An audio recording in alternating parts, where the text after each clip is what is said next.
ikaduhang ratsada sa News Patrol. Lalaking gituho ang sakop sa MNLF, napatay sa Zamboanga Police human misukol. Kanhi Mayor Sara Duterte, endorser na sa tambal. Og first birthday sa anak ni Paulo Duterte nga si Uno, gisaulog sa Bantay Bata 163. Mga kapamilya, niya na mga detalye sa ikaduhang ratsada sa News Patrol. Duha ka mga gituho ang nagagamit sa illegal nga droga ang nadakpan sa pulis kaganinang kadlawon. Ani ang report ni Roderey Salas. Gipang dala sa crime laboratory ang duha ka mga drug user. Humanadakpan sa mga pulis pasado alas 12 kaganihang kadlawon sa kilometer 14 San Miguel Road, Panacan, Davao City. Ang mga sospek na ilang sila John Henry Babatid, 20 anyos, ug Marvin Niegas, 23 anyos. Nadakpan ang duha, human nakadawat og tipang sa pulis nga dunay himuong transaksyon sa illegal nga droga sa lugar. Nakuha gikan sa mga sospek ang usa ka elongated sachet sa gidudahang shabu. Apan hugot nga gilimod sa duha ka mga sospek ang mga pasangil kanila. Kung sila ko ning kuan, di shabu. Mukbalo, sir. Ha? Mukbalo. Dugay na mo ning duha. Wala, sir. Wala pa nga, sir. Ikaw, Mark. Sir. Di naman mo, sir. Ikaw sa dali. Sir, eh. Gibara-bara ang 500 hangtod usa ka libo ang kantidad sa nasakmit nga droga. Gikatakdang pasakahan og kasong paglapas sa Section 11 kun illegal possession of illegal drugs sa Republic Act 9165 kun Comprehensive Dangerous Drugs Act of 2002 ang mga sospek. Roderey Salas, ABS-CBN News. Patay ang usa ka lalaki sa Zamboanga City nga gituho ang sakop sa MNLF nga miikyas sa clearing operations sa militar. Gikan Zamboanga si Francis Magbanwa sa detalye. Patay ang wala pa mailing lalaki, human nakig pinusilay sa mga pulis sa Zamboanga pasado alas 4 sa hapon kagahapon. Naispatan sa mga pulis ang sospek ug duha pa ka kauban sakay sa motor at tubangan sa fruit stand sa barangay Tentuan. Ila kining gihunong aron inspeksyonon. Milugnot ang usa ug gisulayan og agaw ang arma sa mga pulis pero nadakpan. Miikyas ang nagdrive sa motor samtang ang usa nakiginukdanay sa mga pulis. Pakita sila ng mga ID nila. Tapos, yung isa, tumakbo papunta doon. Yung isa, nandun lang nakaupo. Nahuli yung isa. Dini sa Alfaro Street na corner ang usa sa mga suspect ug napusilan sa mga pulis. There was an inquiry made. Allegedly, isa sa tatlo na attempt to pull yung M16 ng isang operative. Yung isa nahuli, yung isa din instead of surrendering, attempt to plea. Nakakuha og tulo ka lain-laing ID nga dunay lain-laing pangalan sa napatay nga suspect. Nagtuo ang Zamboanga Police, sakop sa MNLF faction ang napatayng suspect nga gituohang miikya sa ginahimong clearing operation sa militar. Francis Magbanwa, patrol ng Pilipino sa Zamboanga. Nanay bagong gikabisihan si kanhi Davao City Mayor Sara Duterte. Karon usa na siya ka endorser og tambal. Si Sara Duterte ang bida sa usa ka paracetamol commercial. Sumala ni Attorney Sara Duterte usa sa iyang pangandoy nga mahimong endorser. Gipili si Duterte nga mahimong endorser tungod sa strong personality niini. Motambong sa mga medical mission sa Davao City si Duterte aron mohatag o gi-promote ang iyang giendorsong produkto. Model, commercial model mga ingay. Pero now that we have Attorney Sara, I guess that would resonate all the more here. Kasi mas kilala, kilalang kilala talaga nila. Laing barangay na sabang gibisita sa ABS-CBN Davao isip kabahin sa 25th anniversary.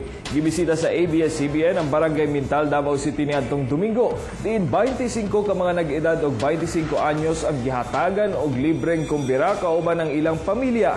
Gilingaw sab sila sa mga padula og syempre ang kaloka or kaloka-like portion sa mga kapareho og birthday sa ABS-CBN.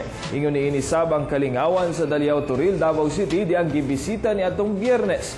Sunod Domingo, September 29, 2013, bisitahon na sab sa ABS-CBN Davao ang mga kapamilya sa Bunawan proper. Lipay kayo, wag kayo na-expect na madaog ko. Lipay kayo, kay kami ang napili nga barangay. Tapos, nagpasalamit ni sa kapamilya, ka-birthday, sa ABS-CBN. naabot sila diri sa Barangay Mintal.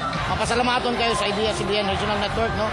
Nga diri nila gipaygayon ang ilang ABS-CBN kapamilya ka-birthday natin. Gisaulog sa Bantay Bata 163 ang first birthday sa kamanghurang anak ni Vice Mayor Paulo Duterte nga si Paulo Uno Duterte.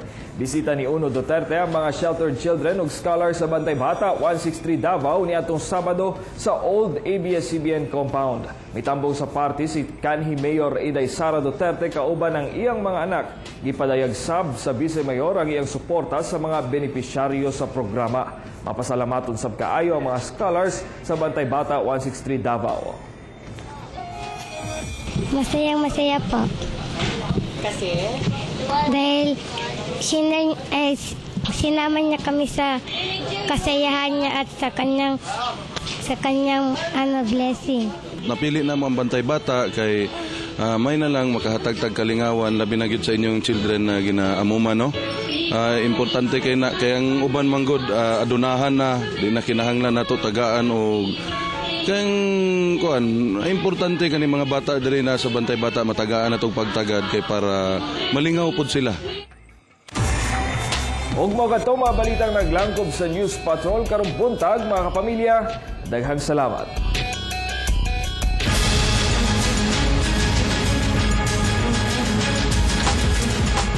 Dagan na mga pamilya ang sa atuano nagagamit og mga motor isip paagi sa transportation nila para sad makadaginot. Pero unsaon ba nato pagsiguro nga safety kini sakyan? Sayro nato sa ating fast lane.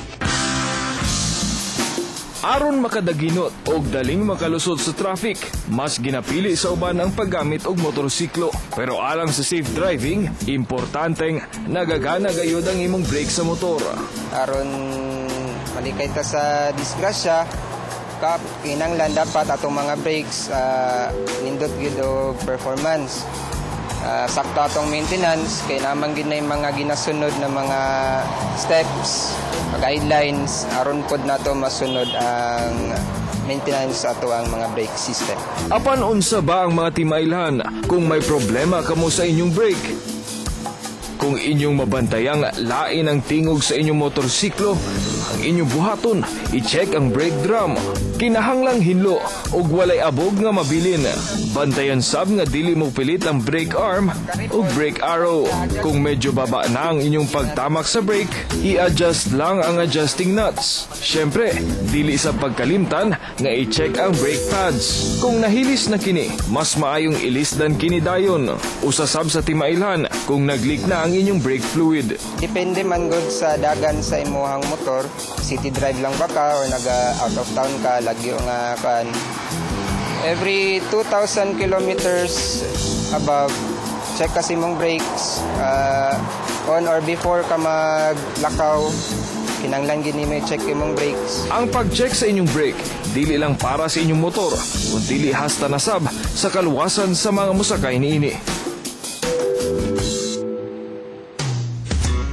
Isa sa mga nahimo usab nga mainstay dinhi sa may buntag Mindanao ni adto na si host mo si Lani Alagcan nga naa karon sa Washington DC. Ug gani ay wala pud siya nagpaulahi og ni greet sab siya sa tuang anniversary. Sayro nato.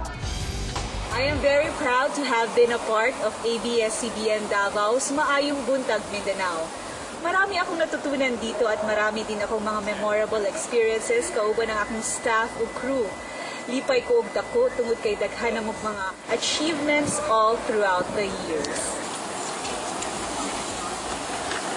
From me, my husband Romel, and my family here in Seattle, Washington, congratulations and happy anniversary, Maayong Buntag Mindanao!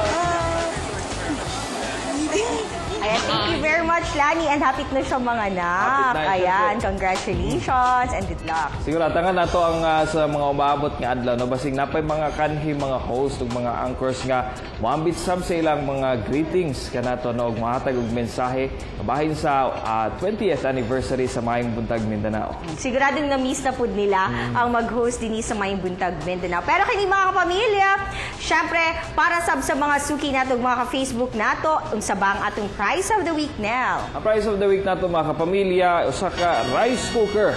Siyempre, post lang ninyo ang mga tag na sa official Facebook fanpage sa Maayong Buntag, Mindanao.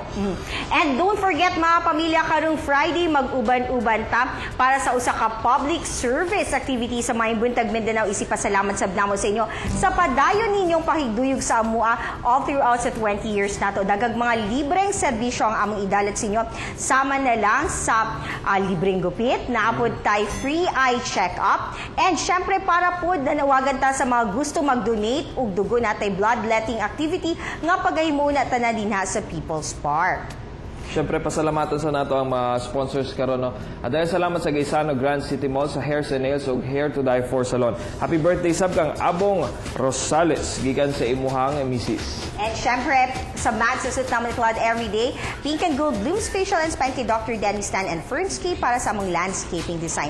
Mga pamilya, unya tangan ninyo ang mga dugang detalye ug mga balita sa TV Patrol Southern Mindanao. Syempre, mga news updates sa DXTV 1296. Still tomorrow mga kapamilya, dinilan sa inyong paboritong programa Matag Buntag sa Maayong Buntag, Mindanao!